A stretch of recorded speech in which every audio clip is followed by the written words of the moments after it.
And I'm going to call the Poly and Trailway Management Council meeting for Wednesday, August 17th, 2022 to order. And if we can pay respects to the flag, and Donnie, if you lead us in invocation after the pledge. Pledge allegiance to the flag of the United States of America and to the republic for which it stands, one nation, under God, indivisible, with liberty and justice for all. Dear God, thanks for this rain, very needed. Please help this council do the business of the trail in a cohesive and kind manner. Please watch over our communities, our state, and our country, and our elections. Please help our water leak in Detroit, and hopefully they can resolve that as soon for the people in which this area serves, for the water that this area serves. In this we pray, in your son's name, amen. Secretary McDonald, could you please call the roll? Yes. Ed Brakefield, Bruce Pearson, Donnie Steele, Here. Aaron Watley, Here. Curtis Wright, Here. Jonathan Knoll, Here. Mike McDonald here, Allison Kell. And we have a forum. We don't have, representation from the Village of Oxford. yes, correct. Yeah. So in that case, the agenda cannot be amended, correct? Without representation? No, I don't know about that. I think we can't amend our budget. Okay. Or make any budget, any changes to the budget. Okay. Okay. So with that, I'd like to add item 10D as in dog, shirt and hat price increase. And item 10E, closure of Larry Obrecht Bridge for Chamber of Commerce Christmas Parade. Any other amendments to the agenda? Can I add water services of Department of Public Services?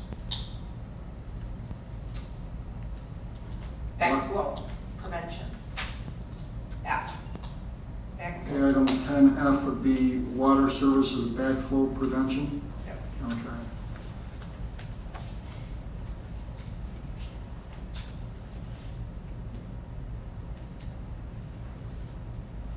Manager Moran, you have your hand up.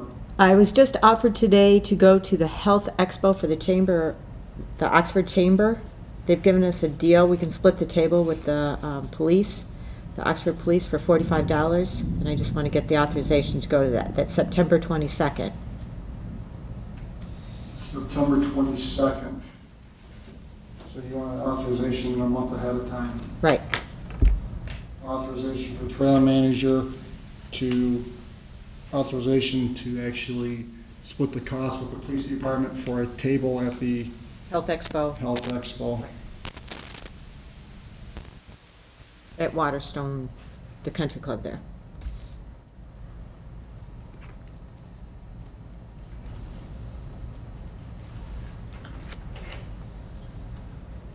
Okay, any other amendments? I'll make a motion to approve the meeting agenda to include the three additional items. Four. Four. I'll second it. Okay, motion by Secretary McDonald, second by Councilor Knoll to approve the agenda as amended. All in favor signify by saying aye. Aye. Opposed? Okay, that motion carries. On to consent agenda. That's for the minutes of June 15th. Treasurer's report to include bills for June and July, and financial reports for June and July, and the trail manager report for July and August of 2022. Any questions on the consent agenda? Seeing none, hearing none, motion is in order to approve. I'll make a motion that we approve the consent agenda as written. Okay, motion on the floor by Vice Chair I'll second. Field, second by Councilor Knoll to approve the consent agenda as presented. Any further questions, comments? If not, Secretary McDonald, please call the roll. Donnie Steele? Yes. Aaron Watley? Yes. Curtis Wright? Yes. Jonathan Knoll? Yes. Mike McDonald, yes. Ed Brakefield? Yes. Motion carried. Okay, that motion carries. Public comment. No public, no Kristen's here, she's got something else she's gonna present to us. Moving on, citizen rep report. Kevin, anything to report? Just a comment, about, I think 3 weeks ago, I was riding on the trail down by Green Shield where we had put the beaver dam, construction in, and I noticed how dry, and you could see down to the ground, it was totally dry. Yep. And then I rode it about last week, and now the water level's up again, so I was just curious why is that a surprise? Is that No, that was the rain we got, because it hadn't rained in so long, but then we got that rain and now the I water's just back didn't up. realize that dried out that much. Yeah, it was completely dry. Yeah, Yeah, so, just a comment. yeah. But, Okay, thanks, Kevin. Okay, at this time, on item 8, presentation for plowing trail improvements by Kristen Wolfang, who is the CNUA Administrator for Trails, Transportation and Environment Planning and Local Business Development Division for the Economic Development Department for Oakland County. Kristen, you are able to proceed. Thank you to the council for allowing me to come and speak today. We had some discussions a while back, and especially while we were updating the Trailway Master Plan on maintenance improvements and resurfacing the Trailway. So I just wanted to present some information to you today in preparation for some of that construction work in the future, so that we can prepare a good request for proposal for design engineering, and then hopefully take this on to the next stage of construction. So as you're all very aware, especially with the 25th anniversary coming up, the Trailway was established in 1997. There's 5 different communities that the Trailway passes through, but the trail's also owned by 3 different, or actually 4 different entities. So it makes construction a little bit challenging when we have this many partners involved in the Trailway. But we also have a mix of crushed limestone and asphalt, so that also adds a little bit more complexity to the project. And overall, it's almost 17 miles long. So think about building a roadway and constructing a roadway, because that's essentially what we're doing for 17 miles, roughly thereabouts. There are 26 road crossings, or the Trailway intersects with 26 different roadways. And there's 5 different road agencies that we will have to work with as we progress through this process. Not to mention all the permitting agencies that we're going to have to work with, depending on our funding sources. So it's anywhere from ITC, which is the transmission towers. We would need approval from them. Folks at the Department of Natural Resources. We also need to work with the Road Commission, and possibly even folks at the federal level if we use federal funds. So that would be the State Historic Preservation Office, and also the Fish and Wildlife Service if we impact any threatened and endangered species. So this is not a small project. This is quite large, and we actually may need to phase this in depending on funding and resource availability. But I just kind of want to step through some of the problems that are out there on the trail. So this is Burdick. This is in the village of Oxford. And the current crossing is roughly 65 feet.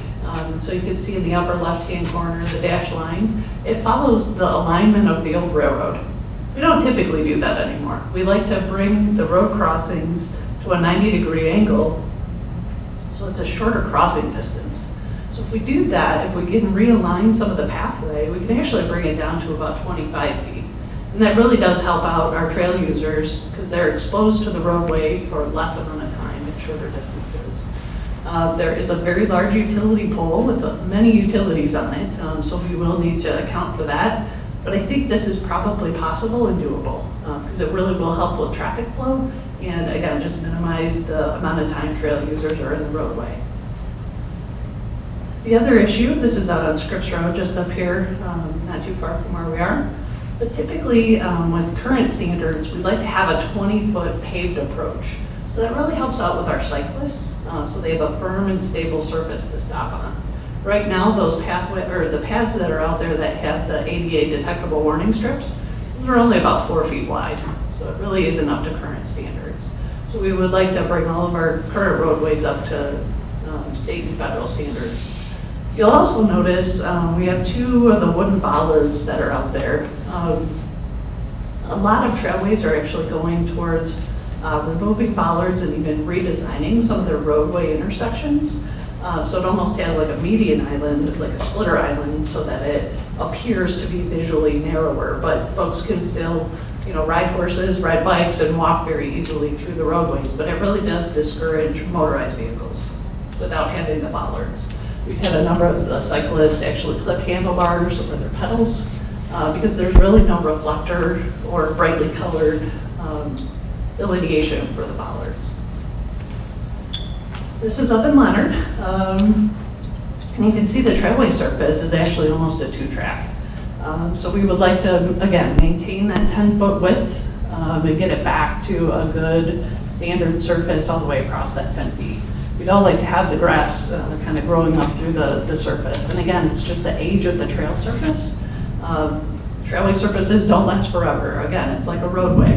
You can't just put it in and walk away from it. You have to maintain it, and this is beyond the useful life of the trail surface. This is down at Joslin Road, where the trailway begins. Again, look at the shadow lines. Can you see the 2 bollards there? If you're a cyclist, would you be able to see those? So again, if you're a car, if you're a dirt bike, you can easily ride around those, and they're really not serving any purpose. So we'd like to just, again, upgrade the roadway intersections, make sure that we're compliant with all of ITC's guidelines and also state and federal guidelines too. And then the stop sign might be installed a little bit high, so we would also take a look at some of the signage to make sure that it is appropriately sized and installed at the correct height. So trailway stages of development, most folks don't realize how many steps there are to get to a final trail. And you guys have already gone through this once. But when, early on before a trailway is developed, you go through conceptual planning, you have to go through the acquisition process, then you have to go through design and preliminary engineering, and you gotta go through bidding and construction. And then after that's constructed, you go through operations and maintenance. But when you redevelop a trail, you almost have to start back at square one, just after the acquisition phase. Because you really do, again, need to bring everything up to current standards. And it's just been so long since the trail was originally developed that we really will need to go back through the preliminary engineering stage so that we can develop a good set of construction plans, take that out to bid, and then work with the contractor and subcontractors to do the construction side of it. So there's many, many stages to get to where we need to be. But I just want to mention a project that we're working on. So where the arrow just showed up, that's the Clinton River Trail that runs through the city of Pontiac and Sylvan Lake. And then just for context for folks, the Pollyant Trail is not too far away, just a few miles to the north. But with that project, we this summer we actually redeveloped about 1.75 miles in the southwest part of the city. So if folks are familiar with Telegraph Road, there's a pedestrian bridge that goes over Telegraph, very similar to the one that you have up in Oxford. And then the surface material, thanks to Linda, she provided the material source, and we were able to use that on this particular project. So you can see back in 2004 on the left-hand side, that's what it looked like when it was originally developed. 2017, kind of similar to, but I would say in much worse condition than sections of the Pollyant Trail. But on the right-hand side, this is what it looks like today. So again, we were just able to condition the surface of the trail, put new material down, roll, compact, and it's excellent. Folks are very excited and very happy with the end product. Again, just another section further down the trail. But we also upgraded a lot of the bridges. So in the upper left-hand corner, that's what it looked like in 2004. You can see there's a lot of space, so children could potentially stick their head through there, get it caught. In the lower left, that's what it looked like in the spring. And in the right-hand side, we actually removed a lot of the railings on the bridges and just rehabbed those. So we have got vertical balusters and brought it up to current code. And this is one of the trailheads near Bodett Park. So again, you can just see change over time, and we were actually able to reestablish the trailway and get a good solid crossing at that location as well. So a little bit about how we did it. We worked with the contractor, and they actually used a Harley Rake. And so the Harley Rake is the attachment in the upper middle picture. So it's almost like a big drum with a bunch of tines on it. And what that does is it just kind of churns up the trail surface, so you end up with the upper right-hand picture. And that really allows the old surface to bind with the new surface. Think of it like asphalt. You've got tack that you put in between asphalt layers so that they stick together. This is the same type of process, but with aggregate surface. So we used a paving machine in the lower left-hand corner, and then we rolled it, compacted it, and then you get the lower right-hand corner. But our contractor was pretty quick on this phase of the project, so we were very happy with the work that they did. So just going through some of the major scope items for the Pollyant Trail. Again, I mentioned that trailway conditioning, so that would be that Harley Rake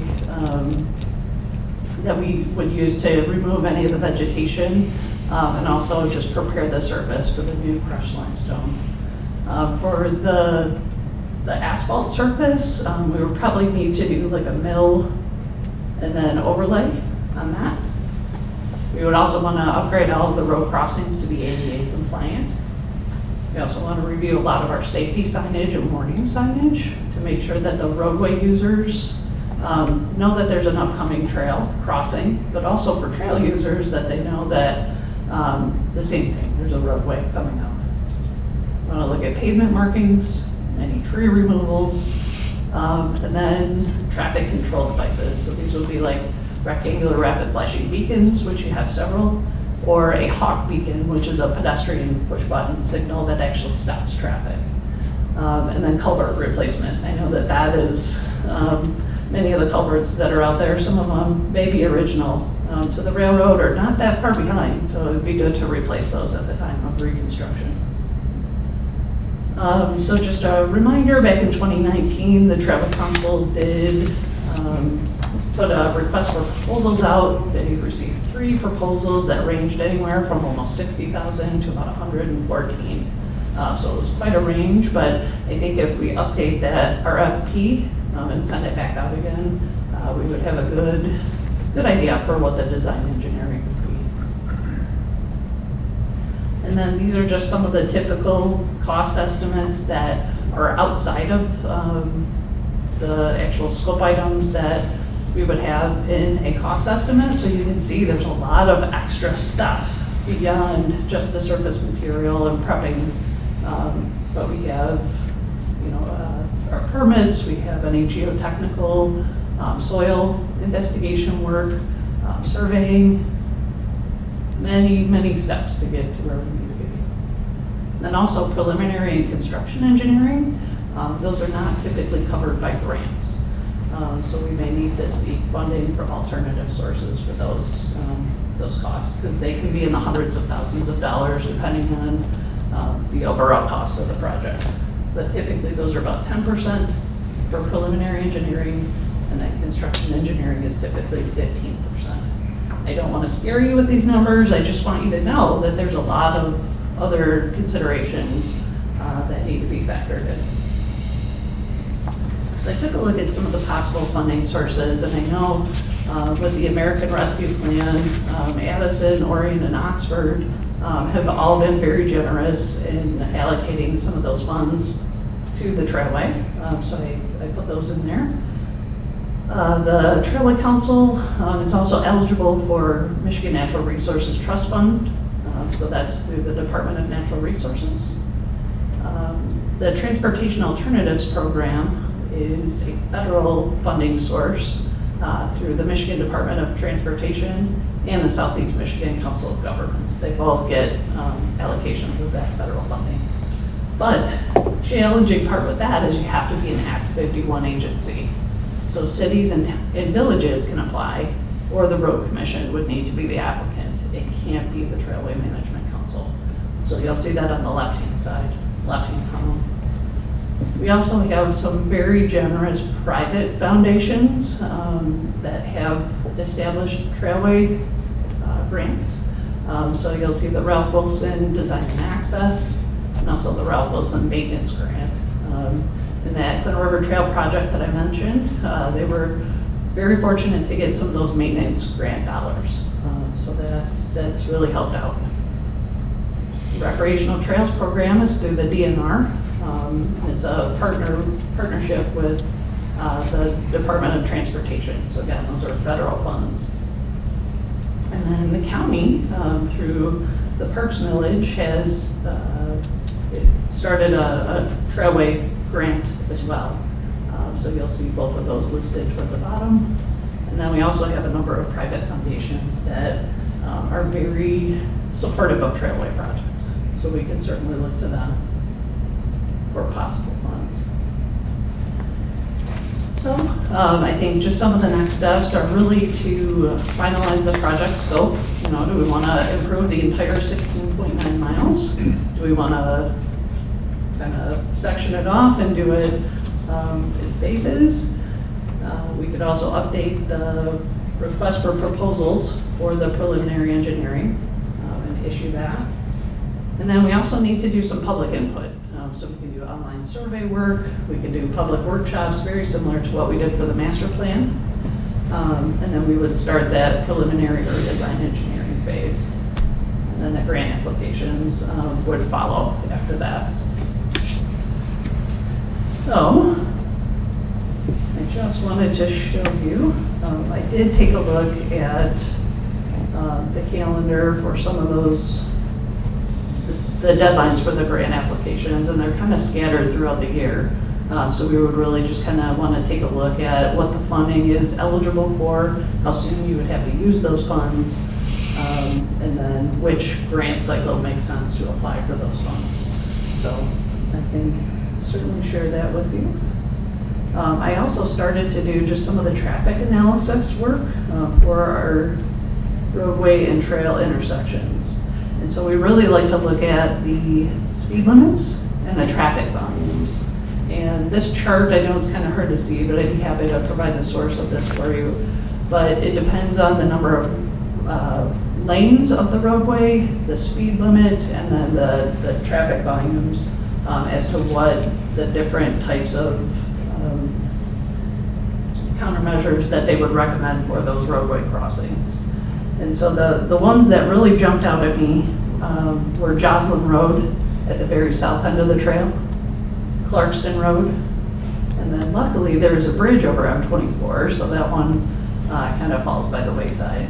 But the speed limits are really kind of challenging on some of the rural areas. But luckily the traffic volumes are low, so I would really look to the design engineer for an engineering judgment on some of those, if they would recommend a rectangular rapid flashing beacon or a hawk beacon at some of these intersections.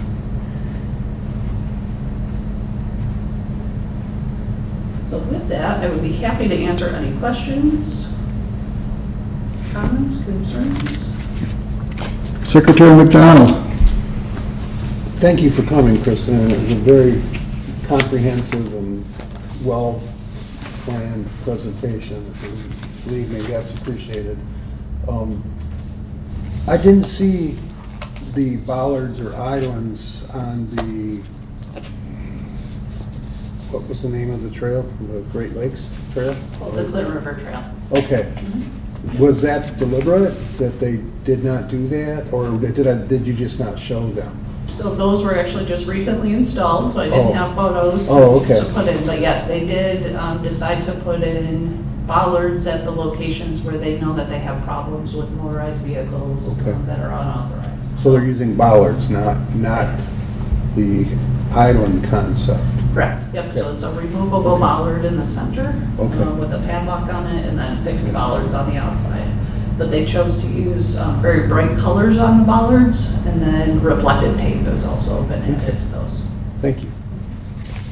So with those bollards, Kristen, is there like a spec for those that is required and spacing on those?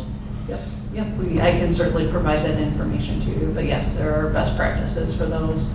And I can also provide you some sources with those, the center splitter islands.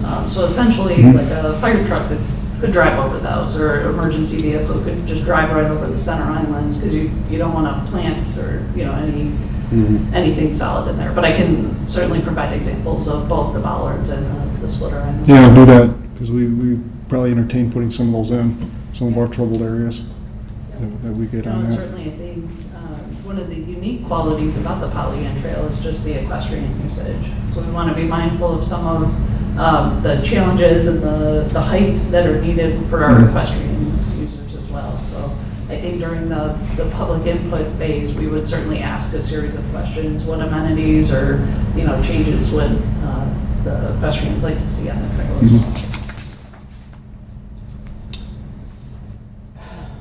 well. Overwhelming. On the crossing markings, is there a requirement to have those up to date? Because I know on Birdie Street, there's a lot, you can see where the 2 tracks of vehicles is worn those down. Is there some requirement for those to be updated? So again, it depends on the community and the roadway jurisdiction. I know many communities have like a regular schedule for replacing those pavement markings. So we would just need to look at, what that schedule is, and sometimes they are forgotten about. So we need to just revisit that and maybe work with the village and just make sure that it's on their radar and that it is. I don't recall exactly. I want to say it's like every other year, but again, it just depends on the jurisdiction and the road agency. Wait a minute. Treasurer Steele.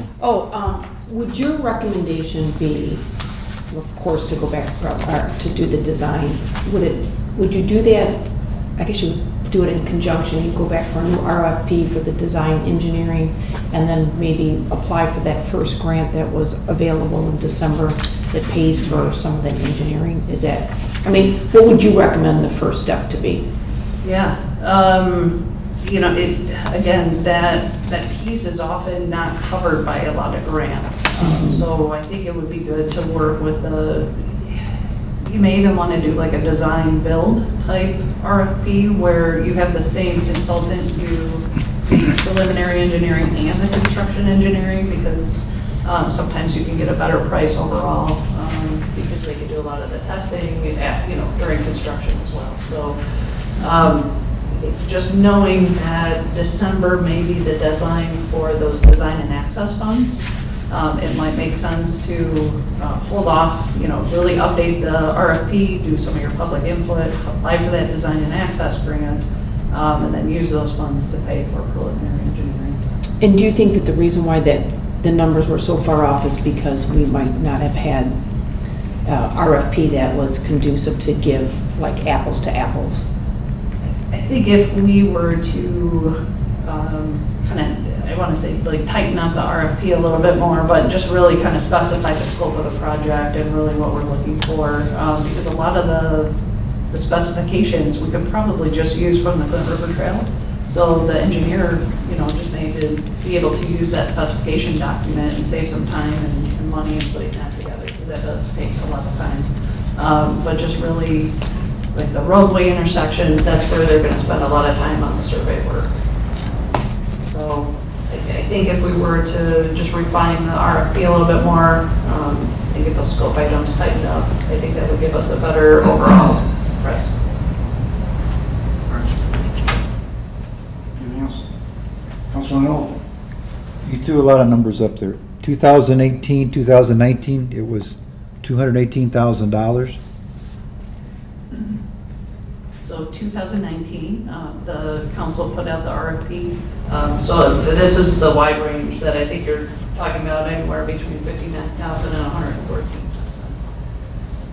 That was us. I think you showed figures for the other project, or no? I don't know that I did. Okay. She showed figures of what dates that you can apply for certain grants. Funding Yes. sources? Okay, Yeah. okay.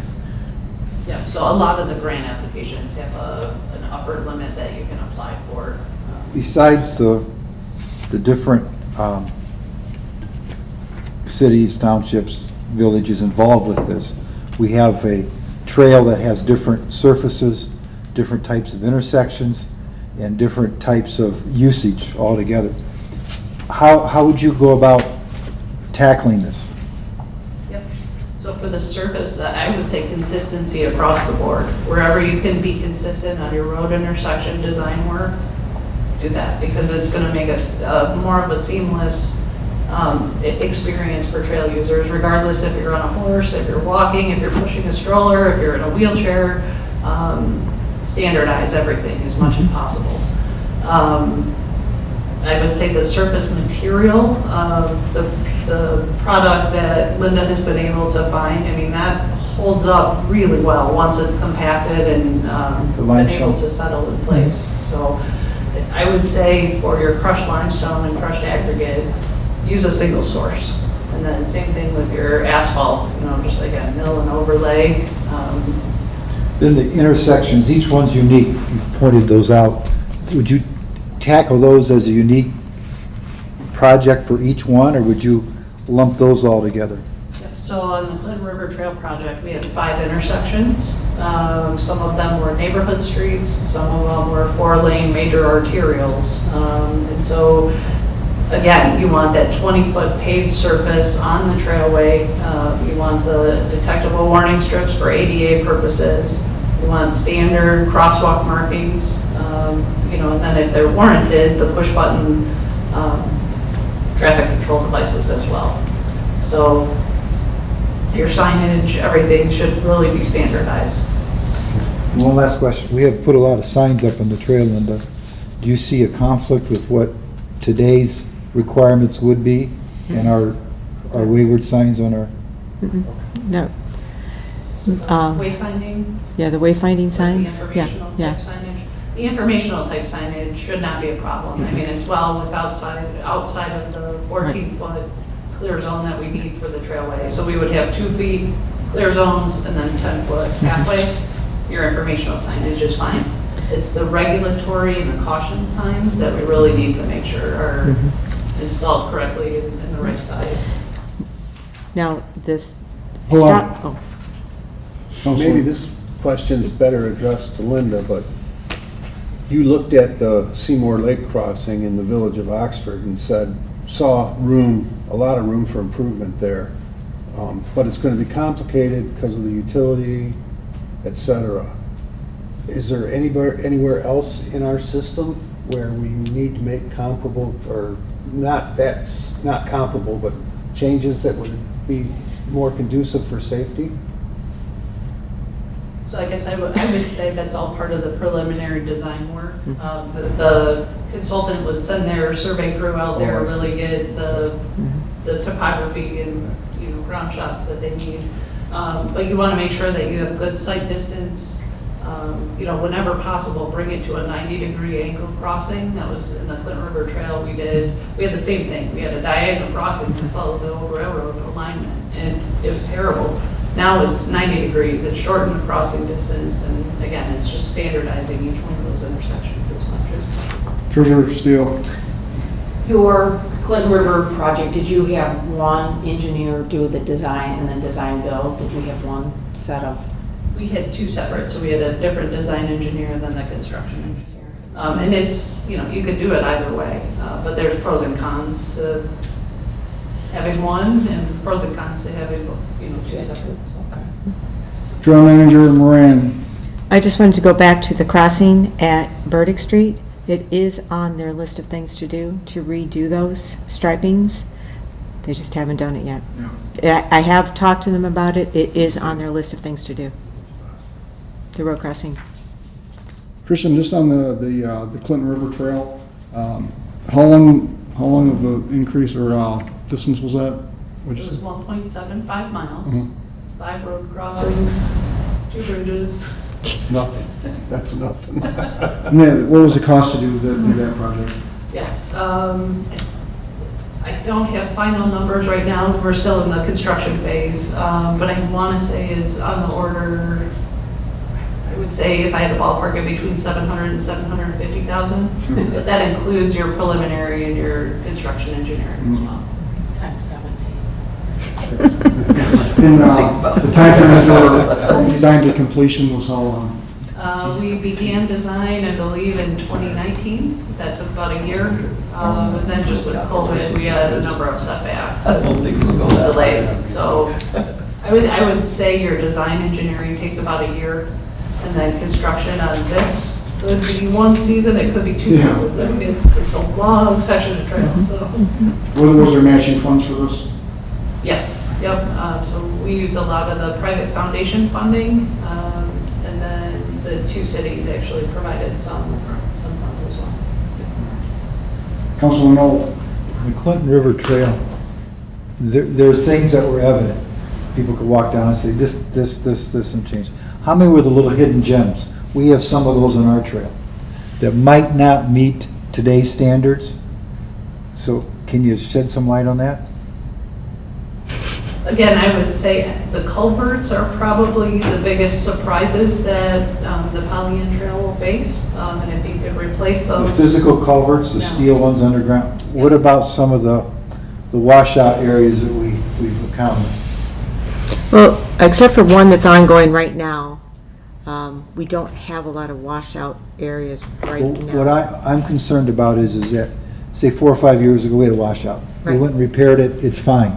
Today, in those days, we asked the professionals to come out and say, oh, no, you need to have that farther, more of a right-of-way through here, and that needs to be changed. Did the Clinton River project come on top of those? Yes, we have 5 washout areas along the Clinton River, and there are 2 stretches where the edge of the trailway surface is fairly close to the embankment for the river. So we did 5 washout, replace and repair work for those 5, and then just again with either signage or some fencing to really prevent trail users from endangering themselves on the steep slopes. This gets bigger and bigger and bigger as people ask questions. It's huge. Would when you first started, you talked about sections. Would you take like sections and measure it off and do them as money was available? Or would you go after the whole thing at once? So if you remember this slide, mobilization costs are quite hefty. So every time you have to have a crew come out and do a different section of trail, you're going to be paying mobilization all over again. So that again can be in the tens of thousands of dollars or even hundreds of thousands, depending on the cost of the project. So the fewer segments you can break this up into, the more you'll save on those types of costs. Secretary McDonald? Just one final observation, and it follows what Kristen has said, is I think because of the size of the Pollyant Trail, we will definitely need to do the preliminary engineering and then the construction engineering to, for the whole trail. Then I think we can look at the needs, being culverts in intersections and the ADA and the paving on the intersections so that there's a surface for braking, for safety. And so I think we're really looking at a phased approach, because I just don't see how we could afford the length of time it would take to do this. It would almost have to be done that way anyways. It probably, I envision that we would hire, after we have the plans, then we would break out the culverts, find a company to bid on replacing the culverts, find a company that's willing to do the intersection work, the prep work, and then the final would be actually doing the actual trail resurfacing work that would abut these. I'm just throwing it out there, but I think it would be prohibitively expensive and complicated to try to do it all at once, mainly because it's so long. No? So again, I would strongly encourage to do as much work in a section as possible. So for the Clinton River Trail, they actually did the surface of the trail first. And then they came back into the intersections, and then just kind of matched up, you know, they would fill in those gaps between the concrete and the crushed limestone after. And then any culvert work you really want to do before you put the surface down. So we ran into that on the airline trail. We had a culvert that collapsed and created a sinkhole. So we took care of that before we put the asphalt down. So again, if you have a crushed limestone surface, it's probably not as big of a detriment to the trail, but if it's in a section with the asphalt, you don't want to put the asphalt down and then come back through and move it up. So again, I would, and most of the contractors can do the surface work and the culvert work. They have the equipment and the staff to do both of those things. Councilor Watley. Who's over? I'm waiting for 20 minutes. I kept talking so that you have to wait. Yeah. No, I was going to say the same thing, that I agree with Mike doing the design and engineering work to begin with. But most of our costs is going to be probably for the HMA, right? Pathway, intersection, moving utilities, things like that. And our biggest issue is the actual trail surface. Our biggest bang for our buck is redoing the trail surface initially. I mean, this is just my thought right offhand, kind of what Kristen was saying, like do the trail surface and then come back in and fill in with the crossings and the ADA pads and, you know, because otherwise we're going to spend all this money on doing these important but smaller projects, and we're going to feel like we're spinning our wheels for the next 5-6 years and no major improvements are going to be done on the trail. Like, our biggest issue is not necessarily the crossings. Those are functioning while they're not up to code. The biggest issue is the trail surface itself along the entire trail. Right? I agree. Hi. So, Yeah. I mean, and we had a OHM put together a proposal. I don't know, did we approve that? Yes. To inspect the bridges and culverts as well? It's the next item on our agenda. Yeah, so we're gonna have a report, a detailed report and inspection report of what's existing. So that work's already done offhand, and so we'll know what we need to tackle. It's not necessarily gonna be hidden costs for culverts. I mean, there probably will be, but I mean, we have hard dollars that are put aside by each of the communities. I guess that's it. Just rambling now. Anything further for Kristen? Just real quick, is that we had OHM give us a ballpark without, like what Aaron said, the list to go out and just do the resurfacing. I don't remember what that number was. Were you in that meeting? He said, you know, we should just be able to resurface it. And I know it's not like it's not what you've described, but going backwards, I don't know. Because if you do the math, at one point, 700,000 for 1.7, it's 700, I mean, it's $7 million. That's what it ends up being. Yeah. So, Yep. None of us have that kind of cash. So luckily there are grant sources and other funders that can help offset some of those costs, but you know, I think in the long run, we all just want to save good quality trailway for our residents and visitors to be able to use, so. All right, Kristen, thank you for coming out and giving us an overview and giving us some direction and see if we can follow through on some of it. So, definitely appreciate your time. I'd be happy to help the council in any way possible too. Yeah. So I'll follow up with Linda and Curtis and we can talk further. Okay, good. Could we have, Secretary McDonald. could we have access to your PowerPoint? Yes, yeah, for sure. I know you have the slides in your packet. We have a few but, slides in our Yeah, thing. But yeah, I But can yeah, Nothing certainly. compared with I let this. the numbers and everything, right? What about Treasurer Steele. Action? Do we have an action? Or do, No. on the next meeting? Do we have Probably, an we'll ad put this hoc? on the next meeting. Okay. We'll digest this and everybody can put their thoughts together and then we'll reconvene and, Thank If I could ask Kristen real quick, Yeah, where would go we ahead. get access to the PowerPoint? Yep, I can provide that to Curtis and he can email it out to the council. Perfect. Thank you. Thank you. Thank you. Thank you. Yeah, is it the same one, Kristen, that you emailed me? So I'll just forward you the email that she sent. These pictures are cute, but Pardon me? I'll just email you the information that Kristen sent. yeah, this is what we got here is good. You should be able to blow it up once I I send it. can give you a higher All right, quality. all right, go ahead and do That that. are easier to read. That'll take care Thanks, of that. Kristen. Yep. Okay, we're gonna move on to unfinished business. Item 9A is the Paint Creek Bridge condition update. I put this on the agenda to see if there's been any movement. It indicates that OHM is gonna do the work in September. Just wanna make sure that that's still on schedule. I guess, Aaron, that would be you as the conduit, that they're still on board for this and. Yeah, I haven't heard otherwise. Okay. All right. So you see what they're gonna do for us, as we discussed and approved at the last meeting.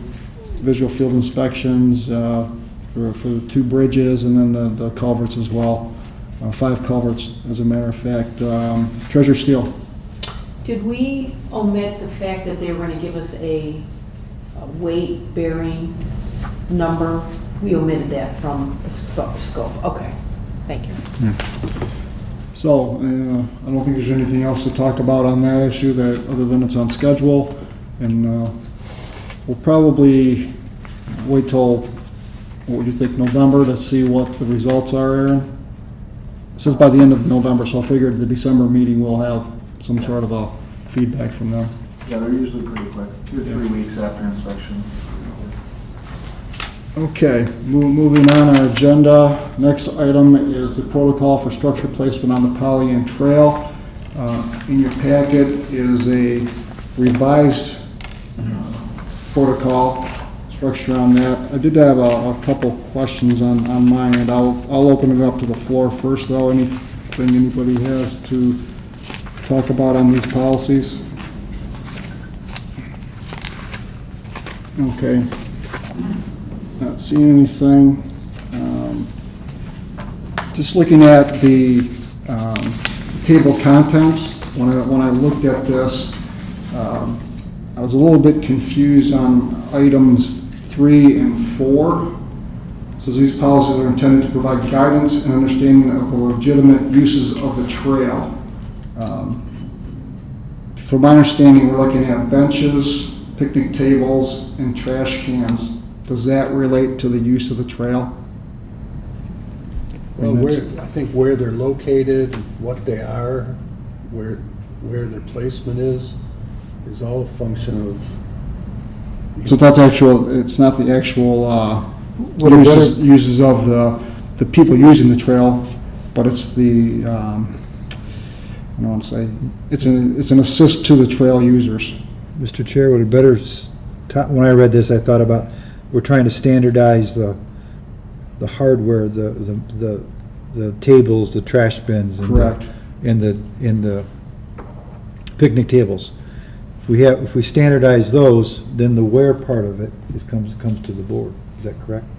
Do you agree with that, sir? Yeah, I mean, typically, we hand it off to the trail manager to make Yeah. sure that it ends up in a good place, but And then if item you don't 4, like it, we can remove it, Curtis. I mean, this isn't my policy, this is just what I, Right. assembled from other stuff, so. So I just want to make sure we're clear on the policy scope, what's going on there, and council understands that as well. Item 4.0, poly and trailway related policies. These are policies that aren't part of this packet, is that correct? And because if they are, should these be reworded as benches, picnic tables, and trash cans? I'm throwing it out as a question. I guess another question is, do we have an outdoor furniture policy, signs and signage policy, and equipment and trail accessories policy? Are we aware of any of those We do on not. there? So, But my question would be, what would the policy explain? What would the purpose of the policy be? of these? Yeah. Of the outdoor furniture? I don't know, because I don't have the policy. Do we need one? if we have the policy of donation of benches, picnic tables, and trash cans, we don't need an additional policy to tell us about our trash cans, our benches, and So our, we should get rid of 4.0 then? yeah, because I mean, Eliminate one is what we have, we don't need more because it's all the same. So we're eliminating 3.0 and 4.0, correct, at this point? I'd say 4.0 for sure. Okay. 3.0 could stay, maybe it just needs a little tweaking on the wordage. My next items, that's just a form issue.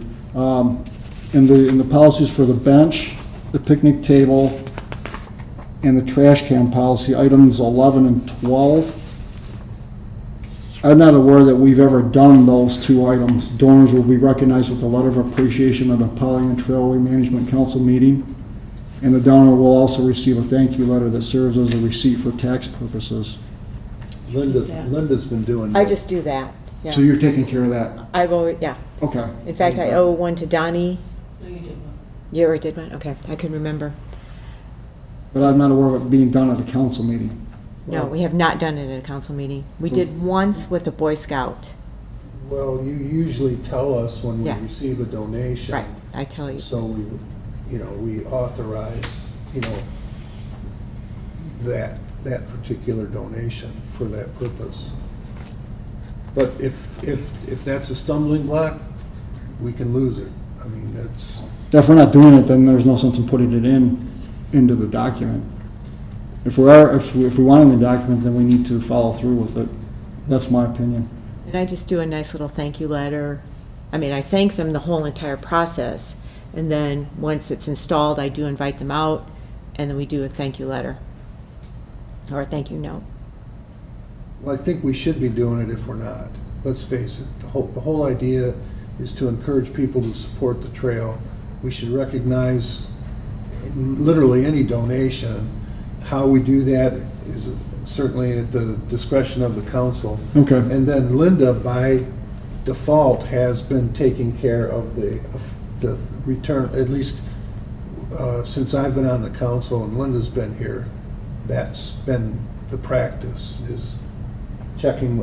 I used to check with Linda and make sure that we had followed up on these. Okay, so what we'll do then is going forward, we will recognize the letter of appreciation at a council meeting. And that probably can go into our consent agenda. That way there, it'll just be approved and everybody will see it that way. And this is for you, Linda, on number 12, a list of donated benches and families and their locations is posted on the Pollyant Trailway website. Is that going on? I have a list. It is not on the Pollyant Trail website. We have had issues. I'm working through that. In fact, this evening I'm working with a gentleman who is going to teach me how to update our own website. So Mr. Moran and I will be able to take that over. Okay, so we'll be getting So done. we'll be working on that. Okay, That's a work in progress. okay. Now, that's up at the discretion of the council. If we don't want to post it, that's True. fine with me too. Yeah. I believe that was the practice of the Paint Creek Trail. Wasn't it that some families didn't want to be on There were several people that did not want to Yeah. be recognized. So should we scrap that, number 12? You could put the locations on there without any, Yeah, we could put the locations, but there's one company, and there are several families that do not want their information published. all right. So what's council's pleasure? Post or not post? Treasurer Steele? I was gonna say posted upon request of, or just posted upon request of the donor. If they want it, then you put it, and if they don't, don't. Okay, so it will be posted on the Pollyant Trailway website unless the donor Objects. objects. So you post all the locations, and then if a donor objects to their name being recognized for the donation, then you don't put it on there. All locations be posted, but then be discretionary on who donates them. And the only good thing is that you would always have a list of it, but if it's cumbersome for you, then I would say like Aaron, ditch it, if it becomes cumbersome. Yeah, And I do have a list, and I think Curtis, I've forwarded that to you. I think you did. Councilor Lawley, did you have question? Okay, I didn't miss you that time. Vice Chair That'll Wakefield. take us back to 11. We're on TV. If somebody makes a donation that doesn't want to be acknowledged, we cannot do it during a meeting, because since it's going to be televised, their donation would be open. So maybe we should revise 11 as well and say if the donor doesn't want to be recognized, do not even bring it up at the board meeting. You can put the same Okay, language as you so- put in, you can put the same language as in. Same language 12, yeah. that we used on 12 as 11. Okay, so I'll read I'll read 12 with the chair's permission. Yes, go. Yes. A list of donated trash cans and donors with their locations will be posted on the Pollyant Trailway website, which is stated there, unless the donor does not wish for the donation to be publicly recognized. Is that satisfactory? And we'll No, that's fine. do the same on number 11. Number 11, Okay. that's fine as well. Let's see here. But it's on all three, 11 and 12, 11 and 12. Yeah, they're all the same on that one. Right. I'm going to move on to the picnic table policy. There's just a couple typos in there on number 4. It talks about benches. And number 9, it talks about a bench as well.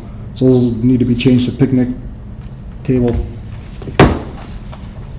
And when any of the items need to be relocated, replaced, or removed, and the private donors are offered first choice, is the Pollyant Trail paying for that, or is the donor paying for that? Because it does say once purchased and installed in item number 6 under picnic table policy, it becomes property of the Pollyant Trail Management Council. So I would think, based upon that, it would be our expense if we're going to remove, replace, or relocate. So I just want to make sure that we're clear on that as well. So by clear, if a bench is 20 years old and it's no longer usable, we can remove it and replace it if we like. But if the donor wants the name to remain on it, then they could pay for it. Correct. That was the way I understood this. Okay. Am I misunderstanding? Oh, that might need to be clarified so that it's understood who's paying. Okay. And is there going to be any charge for installation of a trash can? Assembly and installation? It would be the same as a picnic table or a bench. So You the said labor, last time you weren't charging for those. To install? Oh, no, we always. is the labor in assembly more intense? It's Trash the can? same. It's the same. It requires a little bit of difference, but it's the same type of installation. So should it be $200 like it is on a bench or a picnic table? Is that kind of steep, or is that? I just think $200 across the board is kind of steep. I Oh, mean, what would you like? well, I mean, we can do it for $100. So I don't, the donation, some of these benches are $1,000, some of these picnic tables are $1,000. And I just think at that point, if we can install it for $100, $100, I mean, When you say we, you're talking Linda Moran Services LLC? that's about the size of it. And any volunteer, I can scrounge up Mike McDonald. Does council have an issue with reducing it to $100? Treasure Steel? Keep it, we already discussed this, because if it runs over, Keep it Yeah. at 2? keep it at 2. And then I do want to go back to what Mike said, you don't need to put in, because number 4 talks about if the picnic table is ruined and the original donor wants to buy a new one, they can. So number 4 clarifies that. So I don't think you need to add any language to 7, I think it was, 6 and 7. Yeah, my concern was when you go to item 6, once purchased and installed, it becomes property of the Pollyant Trail Management Council. Yeah, but- So you're changing ownership of, Right, number 4 says if it's gone and dead and ruined, then, and if they want to donate another one, they have the right to donate another one at their expense, at whatever the expense is. So we should add that into the language. Donors offered first choice of replacing worn out or damaged picnic table at their cost. And it says, but it does say that before, keep doing it. Which Number one? 4, Of the picnic table. picnic table policy? Yeah. Okay. I must have the wrong one. Better put it in We will picnic. attempt to notify the donor in the event that the picnic table will be relocated, replaced, or removed, and prior donors will be offered first choice, if practical, of replacing a worn-out or damaged picnic table. Okay, so, Yeah, because we updated the Paint Creek Trail, and I think this is the update that we put in Okay. it again. You want the same thing as for the trash as well, and the I would, yeah, like, I think Linda said, keep it straight across the board. Backing up to the bench policy, the dedication plaques, I believe, Linda, correct me if I'm wrong, there's some that are bigger than 2.5 by 5 inches, and some are not black and white lettering. There are brass plaques out there, and there are some that are engraved in the back. So there are brass plaques, and then there are some that have engraving in the back. So going forward, if we approve this, and this is what we'll have, Then is everything will be the brass plaque. And black there's and white lettering. black and white lettering. Okay. Yeah, a couple of, we can customize it if you, council so wishes, with little logos, like, we can add like little hearts, you know, if you would like, on that little brass plaque. I mean, it's very limited in what they can customize, but if somebody so chooses, you know, we can vary them. Okay. I think there was one that was just requested to have a purple heart. I think that one was delivered today. Okay. Vice Chair Brakefield. Just as a general reminder to Mike, on the picnic policy as well as the trash 11 and 12 also needs to be revised. Okay, so what we'll do is, Secretary McDonald, if you want me to get with you on these, I'll do that, and we'll bring this back in September. And if there's any other changes that council would like to see in these documents, please forward them to myself and/or Secretary McDonald. Okay, I'm going to move on to item 9C, the alleged trespass issues on the Pollyant Trail. There's two that come to my attention from Trail Manager Moran. One is on a property west of Milk Run in Addison Township, west of Lake George Road. That's from the individual last year that had an issue, wanted to put a fence up, I believe, and we did not allow that, and/or the DNR did not allow that. And this time, the supposed property owner has planted some vegetation on the trail. Let me finish. The other issue is a shed on the outlot north of Enywood Road in Orion Township that is still on the property.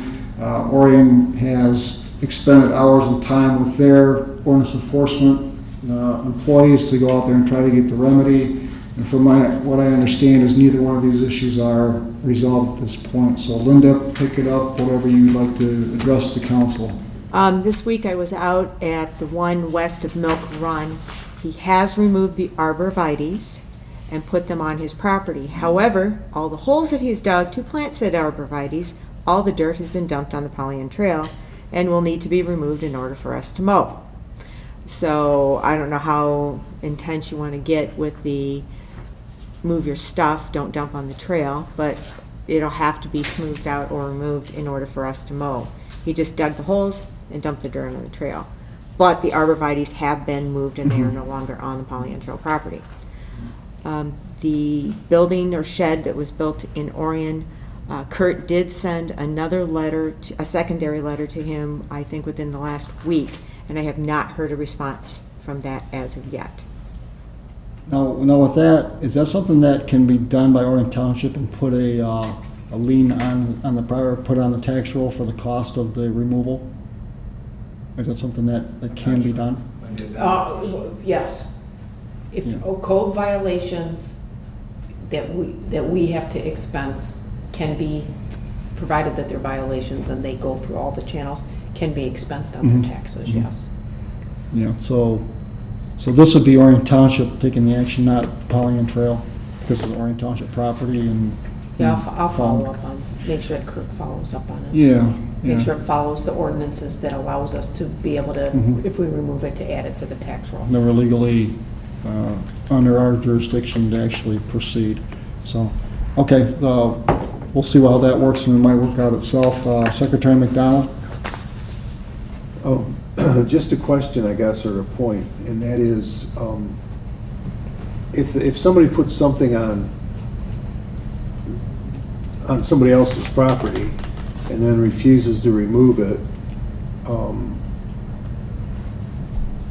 would it be worth us threatening legal action through our attorney, to have the attorney send them a letter? Or I'm just suggesting that in the idea that maybe if they realize that we're serious enough, Mhm. that we're contemplating that it would kind of assist the local community too. Because as most of us know, because of our associations with municipalities, it can be from the time you ticket to the time you get to court, to the time you get a judgment, to the time you go back to get authorization to remove the shed or whatever, and then go back and file another motion to reclaim your expenses. It can cost you a lot of money and a lot of time. So, But what will be different from Orion Township proceeding versus us? well, it's our property. If they say, if they poo-poo Orion or Leonard or Oxford and say they're not going to bother with this, you know. Well, me thinking out loud is to have Oregon proceed, and if nothing happens, then we could fall back on Okay. what you're indicating and see whether or not the homeowner complies. How big is the shed, Linda? It's pretty large. It's kind of it's Is it a junk? wood. I'm sorry? Is it junk? It's junk. It's Yeah. junk. It's like, I would say, a up north deer camp shed. Mhm. Has a plastic roof, and it's used to store firewood. Is there anything else in the properties that need to be addressed? Not at this time No. that I am aware of. No. I'd say it's, and going back to the other property, Linda, do you need to, I mean, I'm willing to go out there and fill these holes in versus the aggravation of Right. dealing with that homeowner. I mean, how big are the holes? Well, they're not holes. The holes he dug, Okay. yeah, to put in his arborvitaes, he just took the dirt from those holes and dumped it on the Pollyant Trail. Yeah. I mean, it's probably like an hour or two of my time to actually just go out and just like, I'll cut it in half for you. yeah, yeah. If I you mean, want, it's or I'll just, cut it in zero, I'll do it myself. But these aren't on the traveled portion of the trail. no, I did Mowing remove portion. that. The mowing portion, yeah. It's the mowing portion. Yeah. So we aren't able to mow as we should. Yeah. Yeah, I'm thinking just out loud, the issues we've had with this homeowner, just to go ahead and clean it up and move on. That's He's kind of- done what he hasn't put a fence up last year. He's done his diligence. I think he's just doing a spite thing. Yeah. I'll move him, but here, you can clean up the mess that I left. Exactly. So But I let me know on that, Linda. Okay. I'll clean it up on that. Anything else on trespass? So Not that just I'm aware recap, Orange Township will keep proceeding. If that doesn't work, then we'll take Secretary McDonald's suggestion and move on that. And Linda, you'll get with me on the dirt issues. Next issue, under unfinished business, the additional fund request for the Pollyant Trail 25th anniversary event. Linda emailed me, indicated she need $250 plus for this. And as I indicated in the memo, I could have administratively approved it, but I decided to get it to council for a formal approval. And for good or bad, our attorney read the packet, and then she sent, actually, let me back up. She called me and talked with me and Trail Manager Moran about we cannot take funding for events like this because it's public monies for a private purpose, so to speak. So what I emailed you this morning was an email of subsequent dialogue that our attorney had with our auditor. And it says, after further consideration and discussing this matter with the PATMC's auditor, my opinion has shifted a bit. Since you're using donated funds for the expenses, it is not an unlawful expenditure. So we're in the okay realm of being able to proceed. It is more of an accounting issue. The partnership with a 501c3 complicates accounting issue further. You should consult with the PATMC's auditor for further guidance regarding how to account for this expenditure, donations for this event. So that's something that our attorney contacted our auditor, and that's where it led to this email. So she changed her thinking on this to allow the expenditure to go through as I read it. And this is where not only approving the funds, but after the funds are approved, that we'll need to take an extra step here, because it indicates the other issue is what happens to the remaining funds after all of the expenses are paid. Presumably the money was donated for a specific purpose, the 25th birthday celebration. I don't think it is appropriate to use those funds for other purposes without giving the donor an explanation and an opportunity for return of their funds. I suggest you notify the donors that due to the overwhelming support, there is a surplus of funds and you are happy to return those funds or apply them to another event or the operating budget of the Pollyant Trail Management Council and or the Women's Club. I also suggest you speak with Raina Evans for guidance on how to account for these types of events going forward. So with that, it appears we're okay to go ahead and approve the extra monies if we need to. Going forward, though, we're going to have to do a solid accounting of what we received, what we spent, where it went, and if there's monies left, how do we go about returning those funds or giving the donors the opportunity to tell us they want their money or a portion of their money back, or just to keep the funds. Trail Manager Moran. With the flyer that we've given them and with each contact that we've made with each of our donors, we have specifically said that any donated funds would be used in the advancement of the scholarships, would be split 50-50 between the Oxford Women's Club, the Pollyant Trail. For the Oxford Women's Club would be using it for their scholarship funds for Oxford High School students, and the Pollyant Trail would be using it for matching funds for grants, maintenance of the trail, and any other purposes that we need. Every donor was notified of that. Every donor was personally notified of that by me, with the exception of John Knoll's Progressive Plumbing. I did not speak to them personally. John spoke to them, but I can speak to them. And each donor donated this because of the love of the trail and also the love of what the Oxford Women's Club is doing with the scholarships for our students. Yeah, my concern though is that we're telling them what we're going to do with it. They're not telling us that they agree with it. When they sign on that list, that sheet that I gave them as far as advertising what they get for their money, I mean, we could interpret that as signing off on our contact with them, and that would. Yeah, we can interpret it. I think we need that layer of protection for ourselves and for the donor as well. I don't know the language to use for that because I'm not an attorney. With that, I don't know if council has any ideas on this, but also what I understand is that the Women's Club is not a 501c3 organization. They are. They are. No. They are. They are Yes. not. Can they? Not? No. I called right before to double check. Okay, I was under the impression they were 501c3. Okay. Ah. So there's a few items to sort out through with this, and this may be just a comment session in September at our meeting, but until then, we'll sort this out between event and the September meeting if we need to. But with that, a motion is included in the packet if you want to make that motion to approve the. I have a question. Yeah, go ahead, Councilor. If we have tremendous amounts of money already given for this, why do we need another $250 allocated? Well, I just need to have authorization to spend it. I was authorized to spend up to $750 to make this Right. happen. The porta potties, which I did get a discount of $60 on, was $460 just to get the porta potties.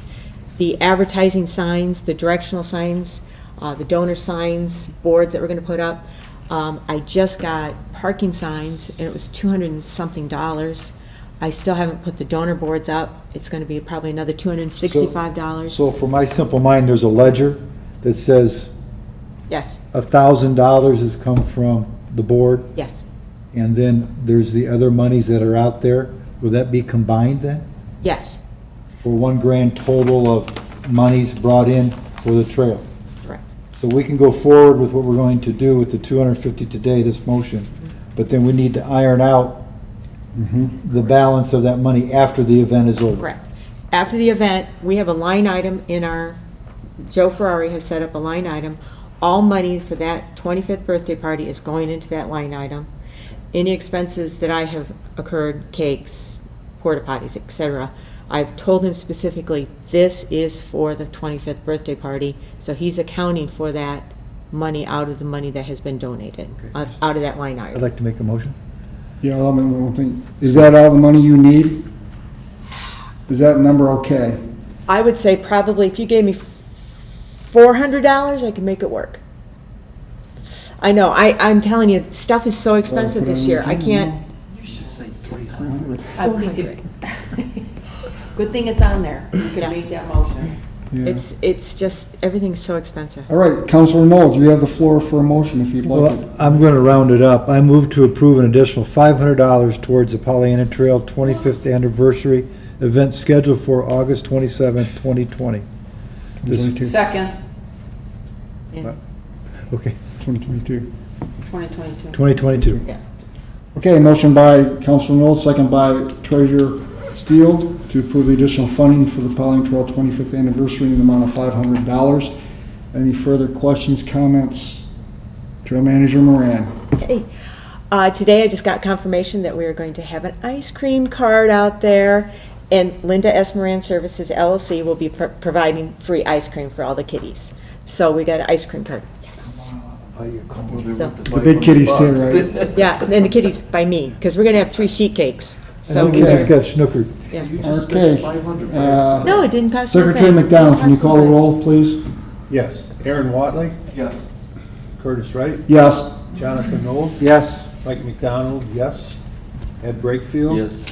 Donnie Steele. Yes. Motion carried. Okay, that completes our versions of unfinished business. On to new business. Sale of Pollyanna Trail property in Orient Township. Treasurer Steele contacted me for a company that's interested in purchasing property in the Pollyanna Trail with my thought of thinking they need the trail access for the property they're looking at purchasing in Orient Township. I did have a few thoughts on this, thinking that we don't want to sell Pollyanna Trail property, but on the other hand, it would be the opportunity to potentially raise revenues. There's a lot of caveats that I thought about on this. It would reduce the maintenance on the trail. It would put money in our pocket, and there would be a connection point at Walden Road, I believe, that could be used to go from Walden to Joslin. But for me to do this, they would have to purchase the whole portion of the trail right down to Walden Road. But what I don't know is because we're pure Michigan Trail, and whether or not we're locked into 16.9 miles, or does that jeopardize the Pollyanna Trail proper as it is. The drawbacks I see is if this were to happen, even if it can happen, I don't know that answer. We'd have to redo our mile markers, our maps, those types of things. Kristen, do you know if that's even a possibility to sell a portion of the trail? Well, Oh. Yeah, Orion owns it. So we would authorize Orion to Yeah, go. isn't it nice that he's selling our property? I was just, Hard pass. it really does depend on how it was purchased, who owns it. If you used any kind of trust fund monies, then the DNR would be involved. If you've ever used trust fund monies to improve it, it all plays into it. So where is this stretch? It's Walden Road, south of Walden Road. These people are proposing to buy a 50-foot wide strip, which is a total of 145,000 square feet, which is roughly about 2,900 lineal feet of the trail. And Kristen, it's not maintained at all. It's still rough.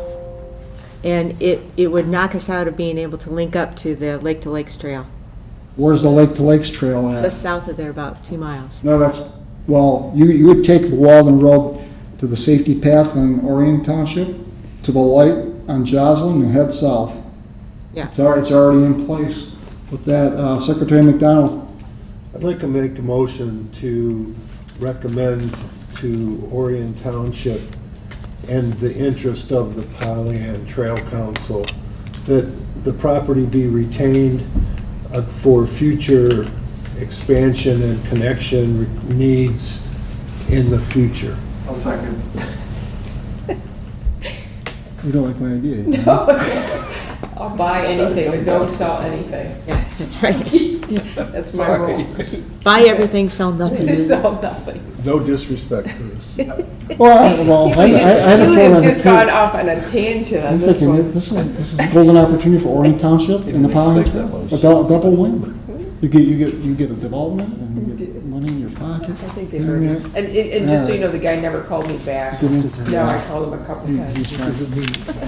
Was there a second to Secretary McDonald's motion? Aaron. Oh, that's right, I'm sorry. Enthusiastically. He did. Okay, well, that sends me a signal You then. can second it before Mike finished his motion.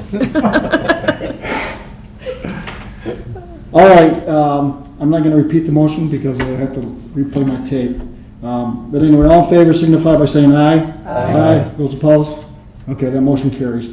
On to a culvert replacement. Okay, this is a quote we got for culvert replacement.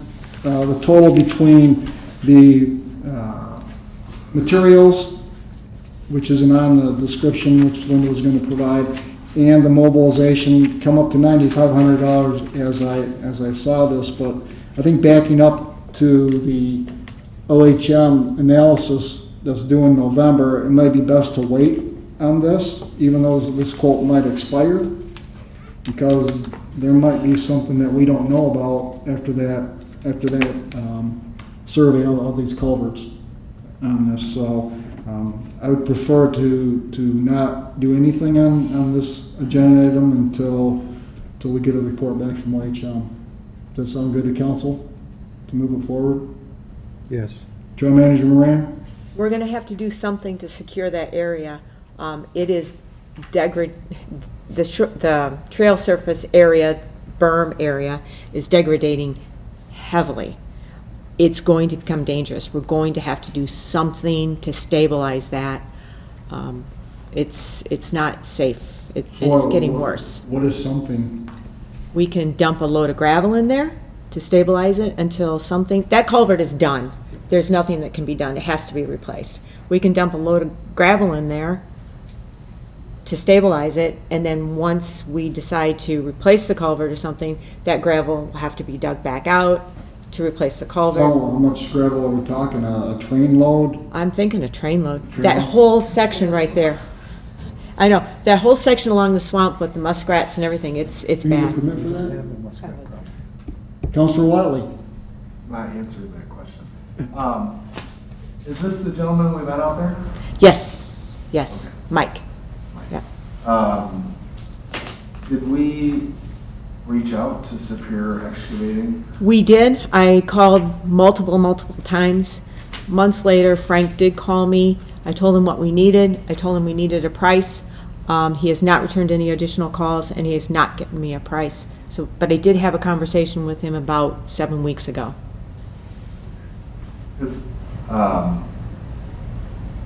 I think it's worth a conversation for me to have with. Okay. When we were out there, and I'm not trying to put you on the spot, No. but this is part of Orion Township property. Yes. We would be more than willing to help with some of the cost. We cannot absorb all the cost, but we can definitely contribute to it. We have some money in the budget for this, but we know what Superior Excavating, the quality of work they do. We have numerous open contracts with them, and they give us quality low bids all the time. I would feel, my personal opinion, I feel way comfortable going with, Frank with Superior Excavating. Whether it's shoring it up this fall and addressing it in spring of 2023, but, that's it. For the culvert you're talking, replacement, what about the edge deterioration? Linda, is that what you're looking at? Or Yeah. Two separate things. Well, we have an edge deterioration because of the culvert failure. And Okay. if we can, if Aaron can talk to Frank, and if Frank recommends we shore it up until we can replace it, or if he can just come in and replace it. My concern is, safety. There's a problem out there. And I've been watching it, I've got it barreled off, but the shoulder of the trail is falling into the swamp. So we've got to do something, either shore it up or replace. Something has to be done.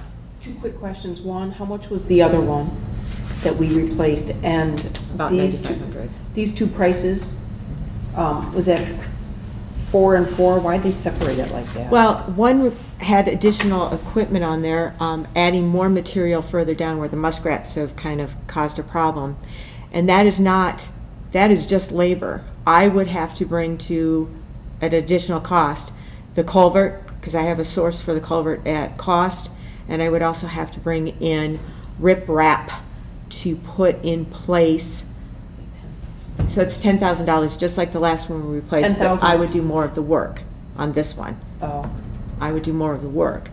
I can get a better deal. I could possibly get some things for free or at cost, but it's just, it's the same. You're gonna motion it? yeah, I'd like to make a motion to allow Aaron Watley from Orion Township to reach out to Superior Excavating and come back to the next meeting with a quote of restoring and or replacing that culvert. Okay, motion on the floor. Okay, motion by Treasurer Steele, second by Councilor Knoll to approve Councilor Wiley to contact Superior Excavating and report back at the September meeting. Comment? Yeah, Comment before we vote on it? yeah, go ahead. Would the council be open to adding in there if I can keep the Pollyant Trails cost for the culvert repair under $4,500? I can amend my motion to include that. I'll Yeah, to repair it or repair or replace. Replace, yeah. Yeah, replace. Oh, Fix and, it, fix okay. it. And can I add to it? And in the event that Superior Excavating is able to do it, to charge $4,500 for the Pollyant Trail, that we approve that expense. So this will be a pre-approval? Yeah. Or, so it'll be approved right now for Council Waddle, we can move forward if you can do it for $4,500 versus having to wait to come back to council. Okay, all right. Mr. Chair? Yes, sir.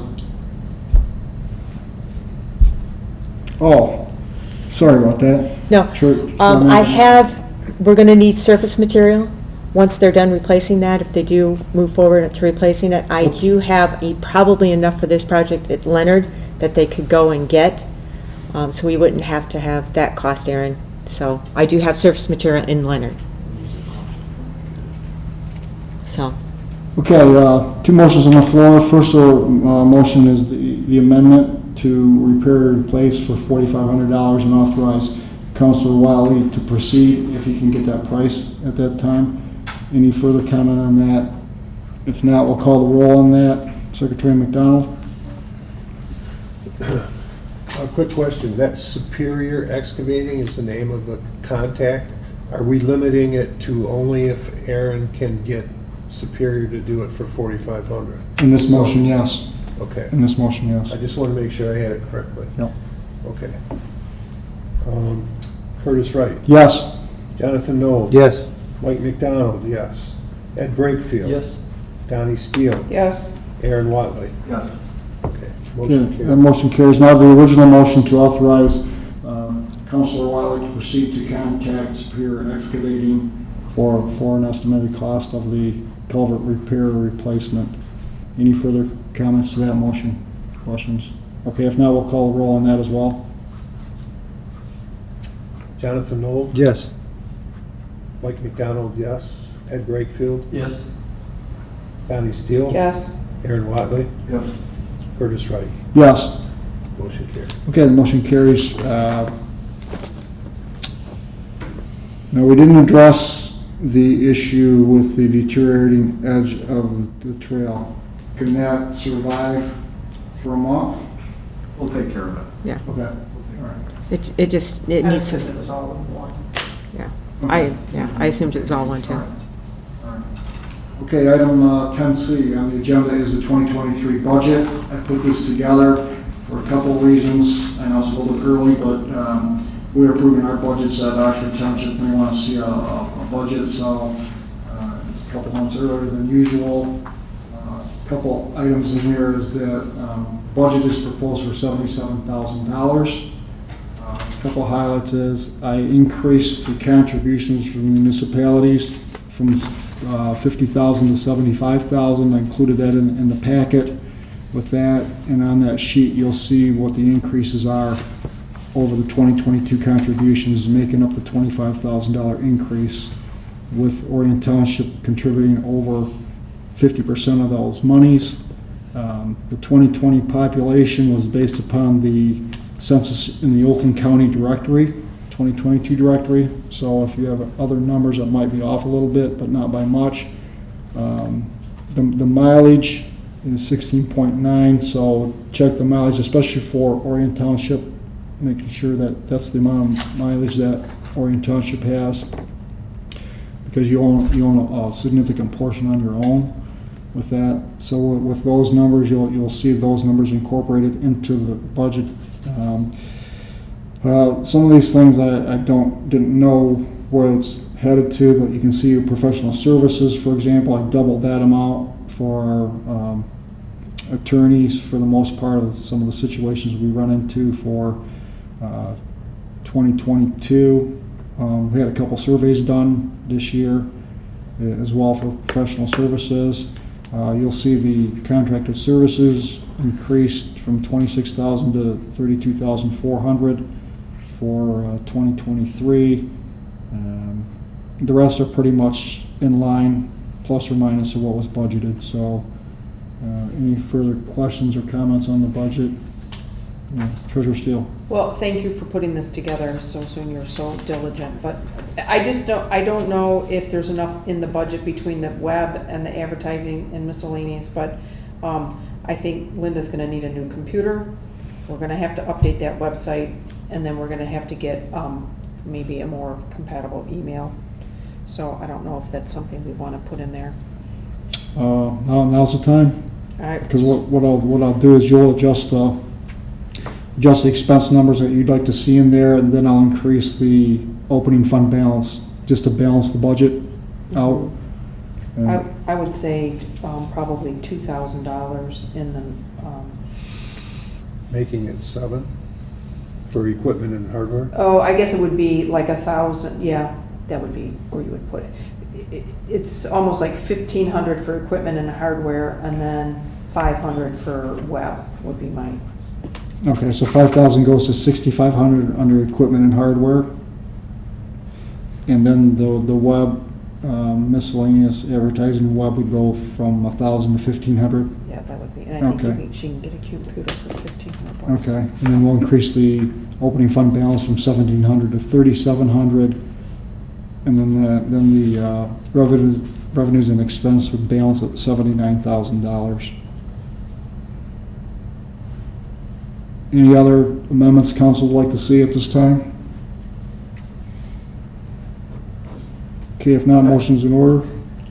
Go I ahead, was gonna Council. say, at some point, start building in a fund, building up for future maintenance like that, an expense. If we don't need it, it'll just roll over into our fund balance. Yeah, it will, indirectly, that's your fund building right there. Broken record about it, sorry. Yeah, but that's okay. So we know we need to do it. Do it? Let's What's do your it. recommendation? How much? $79,000. is the actual 2023 Pelham Trail Management Council budget. So I guess with that, I'll move to approve the 2023 Pelham Trailway Management Council budget with revenues and expenses balancing at $79,000. Second. Okay, motion and second. Treasurer Steele. I would like to add, even if we just made it an even 80 and you put $1,000 for operating, not operating, but what's it called? Contingent? Future maintenance. Yeah, future maintenance. And at least we just start the ball, and if we don't start it now, we never will. Okay, now, when you say future maintenance, we don't necessarily have a line item for that? You're talking about maintenance of grounds then? Would that be where you'd want this, or you want a new line item created? Go ahead, Aaron. What I could say, one thing you could do is any additional revenue that's generated for this year outside of this budget line, we create maybe an additional revenue expense that, revenue account that has no direct correlation to an expense account. So no matter what, that money cannot be allocated to an expense. So it'll automatically go in our fund balance. Okay, so you'll commit it or restrict it or assign it So to whatever that particular money. Linda takes in from cans, whatever it may be, she cannot spend it on soda pop and cake. It's gotta go to the fund balance. So you wanna, what do you wanna name that again? Future maintenance? Yeah. Future maintenance CIP. revenues? Future CIP. Future, what's CIP? Capital improvement. Okay. Question, Curtis? Future, no, one more here, future CIP. Okay, with that, I'm going to rescind my motion. Do you want to rescind your Yes. second? Okay, so we're going to rescind that, and with that, we're going to go $80,000 in the budget, and you wanted 1,000 of that. I gotta think this through. You want 1,000 of it to go for future CIP? Is that what I'm hearing? Okay, so now we have to have a corresponding expense. You want that future CIP as an expense as well? Whereas the monies that you spend on improvement would come out of either fund balance in future years or the current year's CIP. Well, I think that was maybe Donnie's comment. All I was saying was we create a line account in the budget that has for any sponsorship dollars that are generated. We can put a $0 on it. So you obviously have a balanced budget here of $77,000. I'm not proposing to make any adjustments to that because we don't know if Linda's going to make any additional revenue or anything. So we just put an additional account on there, mark it as 0 at the end of 2023. If we have any revenue that's coming from that, great, but it's not projected. Yeah, so I'll get with the auditor, let her know what needs to go on there. So with that in mind, $80,000 is the proposal, but I need to know where to put $1,000 to balance this at $80,000. And based on what Aaron said, you could leave it at 79 and then just put, a new line item, unless you Yeah, I got wanted that. to start it with some account and then make it and I think you should restrict it. I think it should be an assigned. Where it's not touchable. And that's something, like you said, having, somebody Okay. giving you a new account number would be, So 79 is good then? or for should we now? do the 1,000 to start it? Either way, to me, it's 6 and 1/2 dozen of Yeah, another. right. So I would just, so we'll make it 80,000, where we want to balance. Let's bury $1,000 into maintenance of grounds. No, I think you have to do a whole nother line item at the bottom. You'd have to add, your 1,000 would be here, and you'd have a whole nother expense line here. For future CIP? Yep, Okay, and whatever that GL number. okay, so we're gonna create another line item called future CIP in the expenses. We're gonna create a line item in revenue for future CIP, so they'll offset on money in and money out, and that's gonna be $1,000 in that. And I'm gonna put future CIP, okay, I'm gonna adjust the opening fund balance then. Instead of future CIP revenue for 1,000. and that'll be 80,000 there. Did I lose people here on what I'm doing? Or Question. yes. What's the catalyst for the money going into it? What's the criteria? What the criteria for the money going into the future CIP Yeah. is to restrict that, so that's the only reason it can be used would be if you're making a improvement to the trail. You'd maybe have. Where's the money come from? We have monies, The we money's start gonna- off with 1,000, we're gonna add to it. What are we gonna add to it? We're gonna have whatever the balance is at the end of the From our year. fund balance. So say if we got $3,000 left, Got it. revenue over expense, that money will float into this future CIP restricted funds. Yeah, yeah, okay. All right, so, Thanks, you guys. I think that's okay, so now I'm gonna move to approve the 2023 Poly and Trailway Management Council budget with revenues and expenditures balancing at $80,000.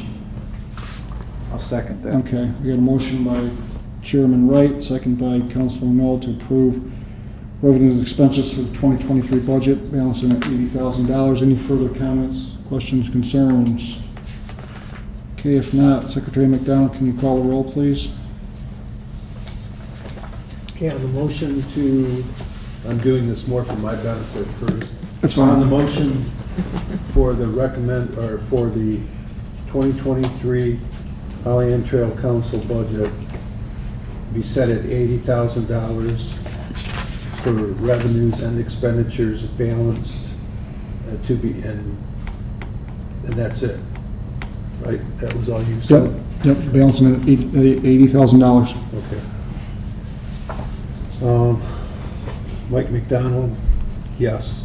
Ed Brakefield? Yes. Bruce, Donnie Steele? yes. Aaron Watley? Yes. Curtis Wright? Yes. Jonathan Noel? Yes. Motion carried. Okay, that motion carries. Okay, that concludes the printed portion of the agenda. Onward to shirt and hat price increase. I did email out to council today, Linda's request to increase the prices of shirts and hats from $12 to $20 per unit. That doesn't include the polo shirts, so correct? No, the polo shirts are kind of held back for council members. This is only T-shirts and only hats. Okay, all right. And the messenger bags that I've been trying to get rid of for 6 years. Okay. Slightly used. All right. Slightly used is $37. All right, so I'll move that effective immediately, the price for Pollyant Trail shirts, T-shirts, and hats to be increased to $20 per unit. Support. Okay, motion by Chairman Wright, second by Treasurer Steele to increase the price for shirts and hats to $20 per unit effective immediately. Any further questions or comments? Okay, if not, can you call the roll, please? Secretary McDonald? Yes.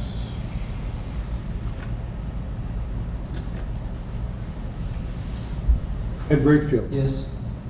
Donnie Steele? Yes. Aaron Watley? Yes. Curtis Wright? Yes. Jonathan Noel? Yes. Mike McDonald? Yes. Motion carried. Okay, motion carries. Next item is closure of the Larry Obrecht Bridge for Chamber of Commerce Christmas Parade. I'm going to open up to the floor on your thoughts on this because I have my own as well. So anybody have anything they'd like to share on this request to close the bridge? From what I understand in the email, it says it's from 12:30 to 2:30. Parade begins at 1 o'clock. Says that we will man barricades and reopen as soon as possible, maybe for a shorter period of time. So, considering we have no representation from the village, I don't know what council's thoughts are on this, so any comments, concerns, or anything that anybody wants to share? Chairman? Yeah, Secretary McDonald. I mean, in the past, we have gone to great lengths to make sure that the trail is not closed. Correct. For any event. I'm not sure I understand why the trail has to be closed in Well- order for this to, My thoughts on this was because of the incident in the Chicago suburbs, it raised the thought that this can happen in Oxford. And my thinking on this was that, change the parade route, cancel the event altogether if you're that concerned about safety. People can be anywhere to cause tragedy in something like this, so, you know, we can take the easy way out and say, yeah, we'll close the trail, but, you know, some people aren't using the trail for the parade per se, they're using it to use the trail. So, I guess those are my thoughts. I'll get to you, Linda. Vice Chair Brakefield. Well, I agree with Mike. We haven't closed the trail, and we could be just going to extremes. It's like canceling out the parade because that one guy drove a car through the parade. Well, we're not going to have a parade anymore because that happened. Right. I agree with Mike. We hadn't closed the trail before, and Mr. Chair? Yeah, go ahead. There are other events that happen within Oxford that go underneath that bridge throughout the year. So we have one that's unique. I agree with the other fellows. I'm not sure we need to close it. Okay, all right. Trail Manager Moran. My thought is, if you put a barricade, they're gonna have to have somebody guarding those barricades on either side of the bridge. Wouldn't it behoove us to place an officer, if they're that concerned about it, place an officer on top of that bridge for the duration of the time they would like us to close it? That way, one, it would eliminate one guard at one end of the bridge. The bridge would be guarded, everyone will be safe. It will save them money because they only have to pay for one officer rather than two officers. And it'll just give the presence of our police force there, and everybody will feel much safer that there's a police officer watching over us. And the trail isn't closed. We keep the trail open, everybody feels safe, everything is fine. And that way, everybody wins and nobody loses. Treasurer Steele. I'll make a motion to inform the village and the Chamber of Commerce that the Pauline Trail bridge over M24 will remain open during that parade, and recommend to have only one police officer on top of the bridge versus two having to man it. I'll second that. Good motion. Okay, motion by Treasurer Steele, second by Vice Chair Brakefield, to inform the Chamber of Commerce that the Pelican Trail will not be closed during the parade event. Any further discussion? Secretary McDonald. Could we change, if the, I think we can recommend that the Oxford Police review the situation and at their discretion act accordingly. I don't think we're in the business, we're not in the business of telling the police what we think they should do. I think Something to that effect. Yeah, I think the way that Curtis read the motion is probably good, that we just are not closing during the parade. Okay. And to the village and the chamber, right? Yes. Yes. Any further discussion? Hearing none, all in favor signify by saying aye. Aye. Opposed? Okay, that motion carries. On to water services backflow prevention. Treasurer Steele. Just real quick, we have water, it's city water at Rhodes Road, our water depot, and you have to do a backflow. And so you have to make sure that contaminants don't go back into the system. And so you hire a plumber, and he comes out and tests the backflow. And I just want to just put it on, have Linda call a plumber. It's $60. DeLong does it. Yeah, I'll call Roger. And then they have to he fills out the paperwork, submits it to the township, and then it's done. So I guess, I don't know if you've gotten these letters or not. I haven't yet, but I'm having dinner with Roger on Friday, so I'll just tell him to take care of it. I said, yeah, so I'm thinking Linda didn't get these letters, that's all. I didn't get one, but Yeah. I'll get Roger on it. And then, That was for the water fountain? yes, Okay. All right, so do you need a motion for that, or can you just proceed and take care of it? I'll just call Roger. Okay, because it's within administrative approval monies if it's $60. Okay, so Linda, you'll take care of the backflow I got prevention that. on the waterfront. What about the other ones? Do they need it?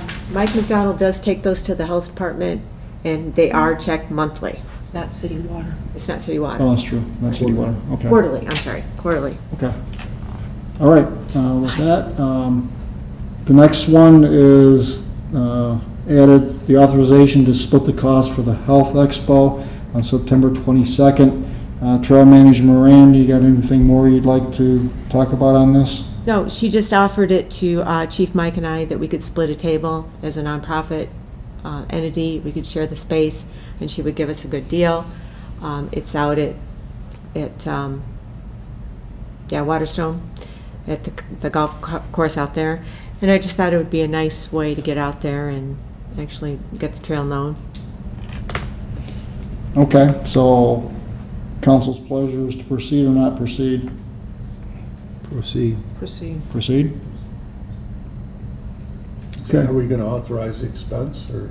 I would like a motion to do that. I mean, it's I'll make that $45. motion. Okay, motion by Treasurer Steele, second by, second by Yeah, Mike pays for it. Councilor Knoll to authorize the expenditure for a table costs for the Health Expo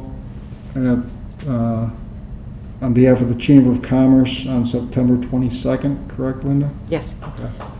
And it also, all vendors must provide a door prize with a minimum value of $25. So I figured I'd throw a t-shirt in there, if that would be okay. You have to put two in there. Oh, two.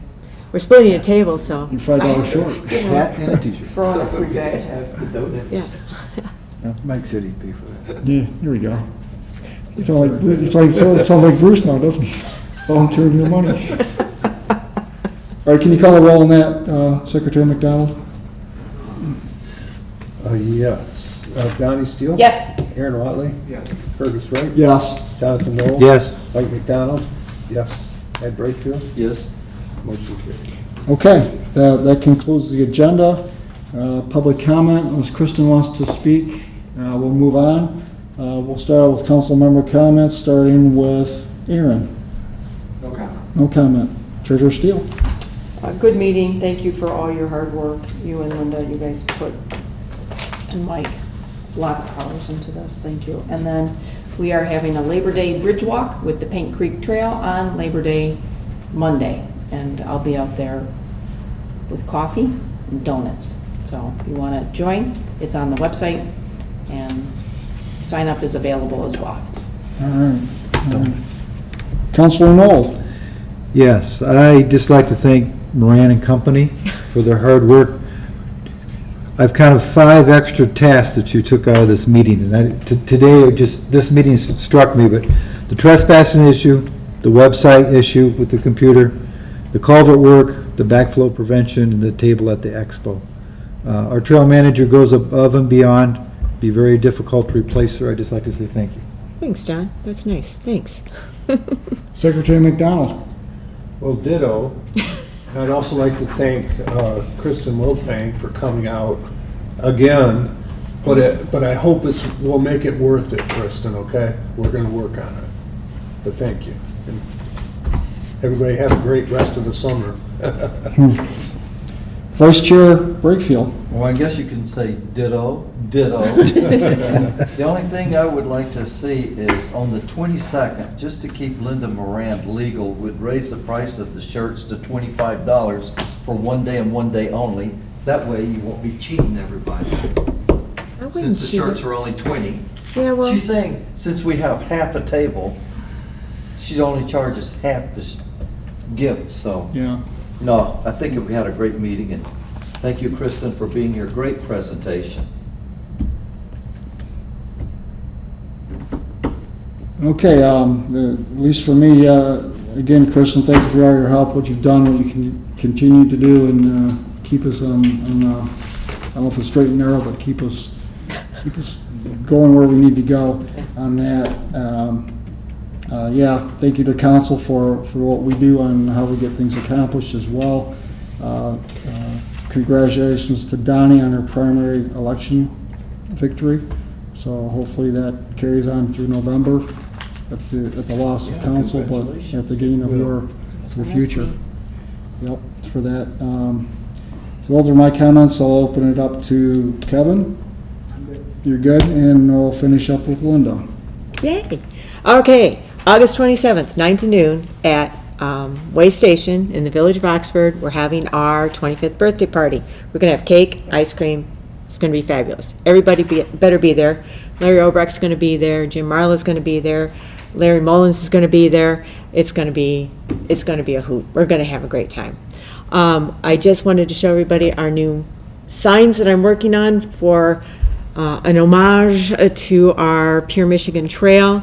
It's a work in flux. Those two were cut as a donation to cut 8 more, or to use up the rest of our signs. He's only going to charge us like $300.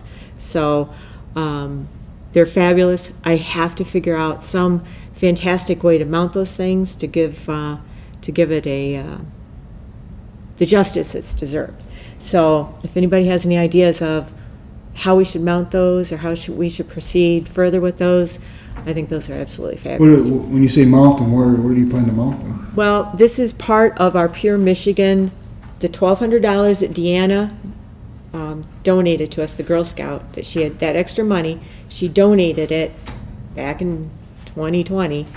She wanted it to be used for something fabulous, and she wanted something long-lasting to be done on the trail, and she knew about these Pure Michigan signs, and she wanted something great with that. So we have $1,200 that she gave to us after her Girl Scout project was done, and we kind of earmarked that, if you check the records back in 2020, to do something fabulous on the trail. So I'm thinking we pursue maybe this kind of fabulousness, and actually put a little note on there that Deanna Monroe, she donated that. She did that. She made it possible for us to actually bring to our vision of something for the Pure Michigan Trail to life. You know, I think they're cool. I don't know. That's me. All right. Anything else, Linda? No, I think I'm good. Okay. All right. Mr. Chair, I have a question. Right, go. Where would you put those on the trail? How would you Well, put we them?